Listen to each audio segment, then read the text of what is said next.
for some GOP candidates at the Family Leadership Summit, the biggest challenge was Tucker Carlson himself. He is the behemoth that they had to go through. So a number of candidates stumbled in interviews with the former Fox News host, while former President Donald Trump skipped out on the event altogether. So I did get to see pretty much just everyone. I think there was just one that I was missing, but I did get a chance to see everyone. And Tucker Carlson, man, like, he's asking all the right questions.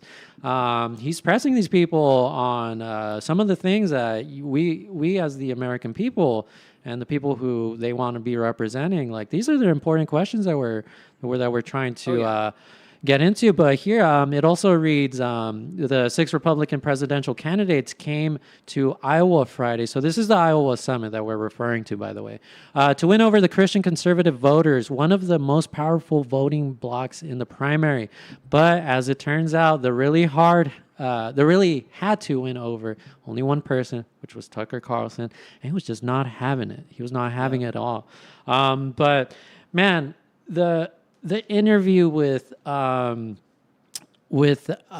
Pence, did you get a chance to look through this this glory of a It was brutal, man. It was brutal. But I want to break away for a second because I want to take a minute to educate everybody on why Iowa is so important to a general caucus.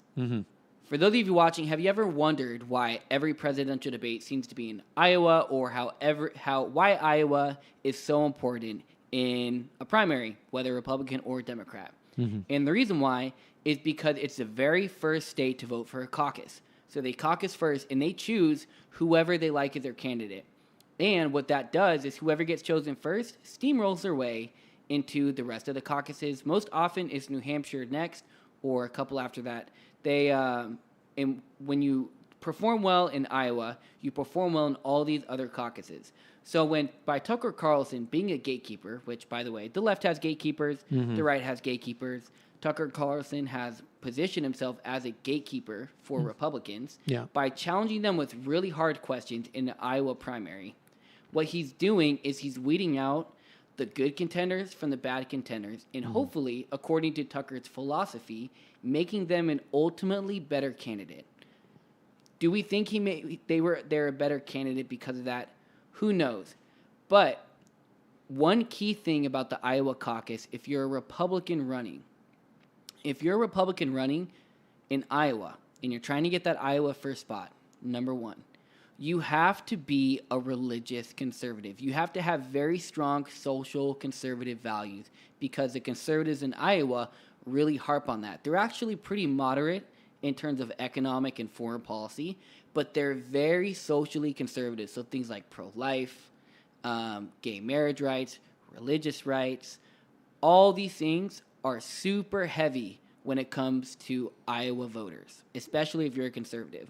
So when Tucker was grilling them, he was grilling them on Christian and conservative values, which translate to when whoever gets the nomination to say, Biden may not talk about his faith as a Catholic, but here this Republican nominee is as a strong blank, most likely a Christian or a Catholic, as a strong Christian or Catholic in my values, and here's what I stand for because of the biblical support. The issue with this is when he was asking about social conservative values was all of the candidates were preparing for those questions. They were preparing for social questions. But when Tucker Carlson flipped the script and asked Mike Pence a question about foreign policy,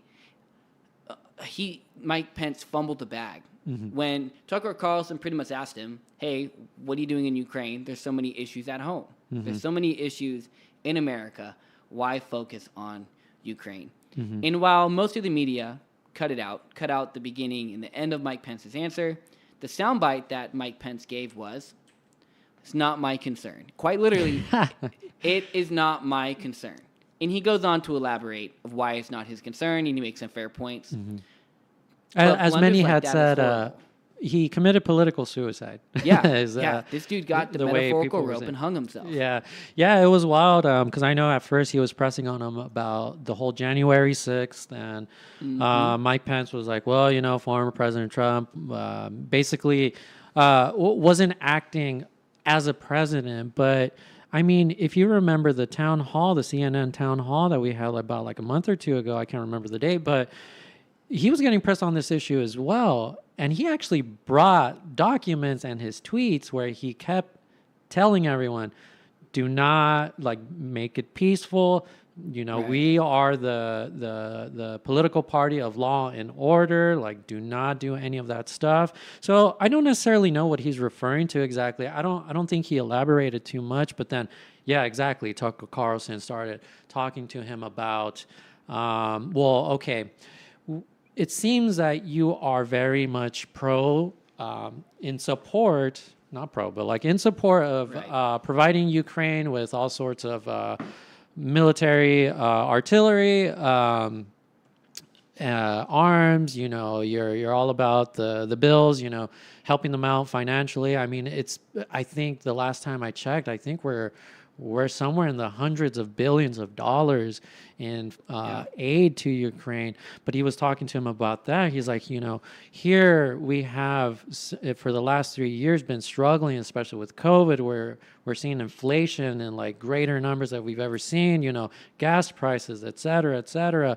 But yet you're more concerned about having to protect a border over there that's overseas in an area and in a geographical area where like half of the population here in the United States couldn't even tell you exactly where that place is located.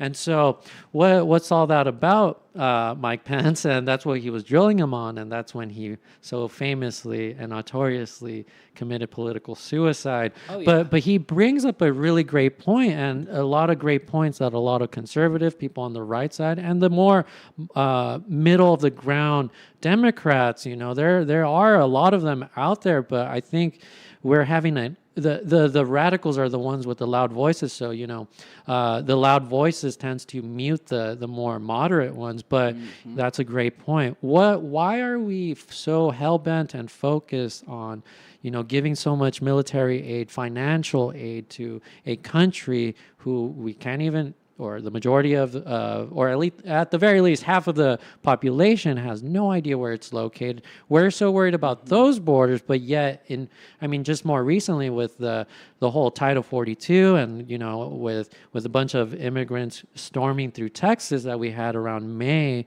But we're not concerned about those. You know, like here we have an issue where you know, the American people are dying from fentanyl. They're having financial crisis, you know, contrary to what Biden is, you know, proclaiming about, oh, we've had more businesses open up. It's like, no, buddy, it's because you closed them for COVID, and now you're aggregating the numbers. Now, once you actually let them open, you're considering those as new jobs and new employers. And now, buddy, I'm sorry, but Tucker Carlson made a great point that he kept drilling into Pence over here, which again, so beautifully and masterfully. This was a masterclass on how to commit political suicide, and to give him, you know, the benefit of the doubt. Maybe that's not what he meant. I think he was more trying to address the more previous question. However, in the sequence in which he answered, he did not look good for the American people at that moment. But I think it.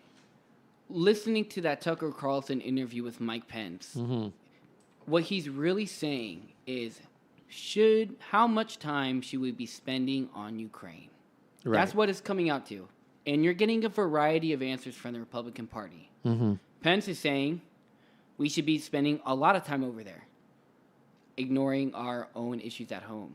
Donald Trump is saying it wouldn't be an issue in the first place if I was president, which is ignoring the issue. Vivek Ramaswamy saying, okay, well, no, how about we cut a deal with Ukraine and Russia and then get out of the conflict?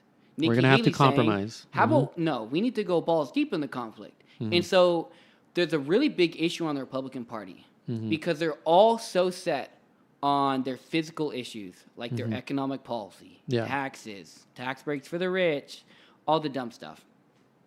But they're not set on how far they want to take social conservative traditions, and they're not set on how interventionist they want to be in foreign policy. And by the way, if you don't know what an interventionist is, it's what a term political scientists use when another nation interferes in another nation's politics or wars. And I think a question to you, Eddie, would be, how much should we be getting involved in Ukraine?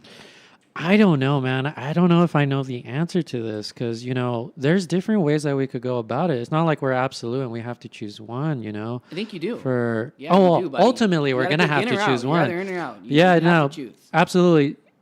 What I'm trying to say is, like, I don't know what the right answer is here. You do know what the right answer is. Well, I mean, the right answer for me would be no, not at all. Like, hey, we have problems here. There's actual, like, our people here. We're struggling over here. We're seeing all this aid going overseas for war, and Trump did say, if I were to get in there, I'd end it immediately. And again, to refer to the town hall with CNN, he kept postulating where, I don't remember her name, but she kept pressing him on, like, who do you want to win, Ukraine or Russia? Yeah, I don't remember you talk about the CNN anchor. Yeah. I don't remember I forgot her name, but was wild. But she kept mentioning, like, well, give me an answer to who do you want to win, Ukraine or Russia? And he masterfully said, like, a great response, by the way. I don't like the framing of it. You're trying to push me to I answer. don't want people to die. Well, exactly. That's what he said. That was his quote, but like he didn't agree with that framing. Because he did say, I don't think in terms of losing or winning. I just want to make sure that people stop dying. And that is the appropriate, exactly like that. And that's not like from a position of weakness. I mean, I believe him when he says, like, if I were to get there, this would end immediately. I mean, he did threaten China, like, you do something, you mess with us, I'm bombing Beijing. He dropped bombs in the Middle East to prove a point. Exactly. And then he also told Russia, like, you mess with us, Moscow, boom, you're done. So, like, I get it. It's posturing. It's military posturing. And, you have to do that sometimes. But, like, that was the thing about Trump. He was a wild card. And that's why Putin had, respect out of, that he was that wild card, just as Putin is as well. But he came from a position of, like, look, man, we don't want any more dead bodies here. What we need to do is just figure something out. Come to peace. If that means we both have to compromise, like for example, we know Russia. What Russia really wants is the Donbass region. Right. They want the land bridge that goes into Crimea, so they have access to the Black Sea. So, and this is something that Vivek was also talking about. He was like, "Look."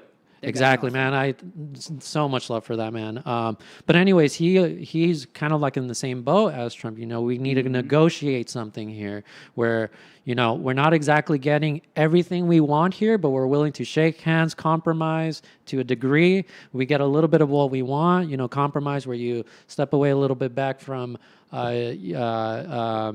in the war efforts with, like, China, but we all get what we want here. Right. If it means that we have to give a little bit, it kind of is what it is. And I know it kind of sucks for Ukraine, but again, it's Ukraine when we have, like, people struggling here, trying to meet ends meet.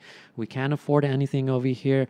We have an energy crisis going on over here that's making our gas prices go up. We don't have enough produce it's been getting a little bit better, but you know what I mean? Like, we've had to struggle here, and our main concern, at the very least for the Democrats, our concern is to just keep giving money, fuel the war, fuel it, disregard our border. At this point, though. Yeah. It's way more than money at this point.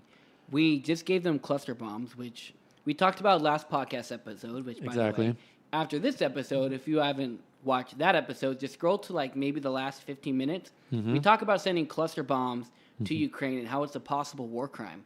On top of that, just this week, Biden is activating the reserves to go into Ukraine. Yeah. So now not only are we providing them with money, not only are we providing them with artillery, we're now providing them with personnel. Yeah. And so what you're seeing now is a natural progression into World War III or IV, depending on what you believe. Yeah. I believe it's World War IV. But what you're seeing is a progression to another world war in geopolitical posturing. And so the question isn't, should we be in Ukraine? How much should the U.S. be involved in Ukraine? Instead, the question is, why is the U.S. being involved in Ukraine? That's the question. Because all our allies are already involved, but we're not in Europe. We're a totally different continent away. And I'm of the assumption that if we pay more attention to our own continent, like helping Mexico fix this issue with the drug cartel, right? Building better trade relations with Canada, lifting the poverty out of Central America, doing something about the drugs in South America, right? These are all issues that are much more pressing and closer to home. Yeah. But when you look at the details, we're already involved in Ukraine. Yeah. We already have personnel. We already sold the military, and we're already giving them hundreds of billions of dollars. And by the way, if you haven't looked at the president's proposed budget for next year, we have a 10% increase in military spending by a Democratic president. To give you a reference point, last year, 0%. 0% increase. Well, maybe not zero. I think 1 to 2, but it stayed roughly the same. But it's such a big difference from last year, from this year to next year, because Biden is anticipating a war in Ukraine. And because he's anticipating the war in Ukraine, he needs more money to pay for it. And you're asking yourself, what does Biden's military budget mean for you? Well, it means higher taxes, higher intervention in internal government policy, which is a big fancy word for the government being in your life. And because of this, you're seeing you're starting to see people leave the Democratic Party, not just on a macro scale, but also on a micro scale. Yeah, at a microcosmic level. But just to finalize that point, and before we move to this next segment, is I mean, like not too long ago, about a week ago, or two, Biden said the part that he was supposed to say out loud, where he slipped up and said, we're running out of munitions, or we're running out of munitions. We got guns, but not the stuff to put in them. Yeah, like I can't remember the direct quote, but that's the spirit of what he was saying. And like not too long ago, July 17th, so that was like 2 days ago, even the U.S. Pentagon were saying we're dangerously low on munitions after sending weapons to Ukraine. So the Pentagon is reporting on that. Now, this could be propaganda because, war is always a war propaganda. No, you want to... What's ABC News? This is coming from like Timcast, but... and here, I could put it up here on our screen over here. But I don't think it's propaganda. I've been hearing about this for a while. Yeah. So, I mean,